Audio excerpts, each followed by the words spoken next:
Hello বিয়াস, আসসালামু আলাইকুম। আজকে আমরা যাচ্ছি হলো পাহাড়ি আম পাড়তে।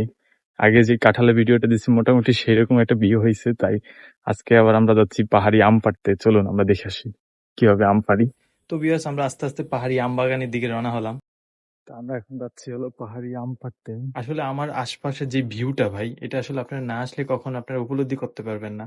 পাহাড়ে আসলে সত্যি প্রাকৃতিক অনেক দারুণ সৌন্দর্য উপভোগ করা যায়। তো ভিউয়ার্স, আমরা এখন আম বাগানে চলে আসলাম। আম বাগানের প্রত্যেকটা আম গাছ আমরা পরিদর্শন করে দেখলাম। কোন আম গাছের আমগুলো অনেক সুন্দর এবং পাড়তে খুবই সুবিধা হবে, সেই আম গাছটা আমরা চুজ করে নিলাম। তারপর চুজ করা আম গাছটাতে আমি উঠে পড়লাম। তারপর ধীরে ধীরে আমরা ওই গাছ থেকে আম পাড়া শুরু করে দিলাম। আর আমগুলো অনেক সুন্দর, আর গাছ থেকে আম পাড়ার অনুভূতিটা সত্যি অনেক ভালো লাগতেছে, যেটা আসলে আপনাদেরকে বলে বোঝাতে পারবো না। আসলে আমি এখন যে আমগুলো পাচ্তেছি এগুলো আসলে পাহাড়িরা বার্মিস আম বলে, যেগুলো আসলে পাহাড়েই একমাত্র হয়। আর এই বার্মিস আমগুলো চিনার একটাই উপায়, মাঝখান দিয়ে একটু ডাবানো এবং একটা দাগ থাকে, যেটা আপনারা ভিডিওর মধ্যেই দেখতে পাচ্ছেন। আর এই আমগুলো সাইজে অনেক বড়ই হয়, এগুলোর ওজনও অনেক বেশি হয়। এক একটা আমের ওজন 500 থেকে 700 গ্রাম। আমরা গাছ থেকে আমগুলো পাড়ার পর এখন সবগুলো একসাথে কুড়িয়ে আনতেছি এবং সবগুলো এক জায়গায় করতেছি বস্তায় ঢুকানোর জন্য। তো ভিউয়ার্স, দেখতেই পাচ্ছেন আমগুলো পাততে পাততে পুরাই ঘামিয়ে গেলাম। আসলে পাহাড়ে অনেক গরম, যেটা আপনাদেরকে বলে বোঝানো যাবে না। যারা পাহাড়ে বসবাস করে তারাই জানে পাহাড়ে কি পরিমাণ গরম। তারপরে সবগুলো আম আস্তে আস্তে একত্রিত করে গুছিয়ে নিয়ে আসলাম, যেগুলো আপনারা দেখতেই পাচ্ছেন।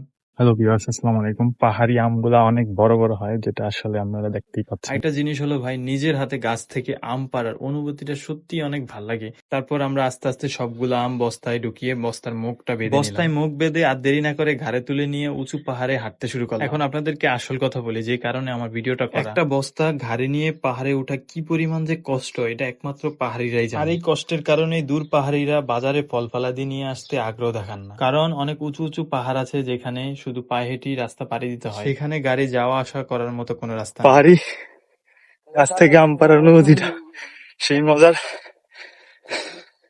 আম নিয়ে পাহাড়ে ওঠা সেই কষ্টের।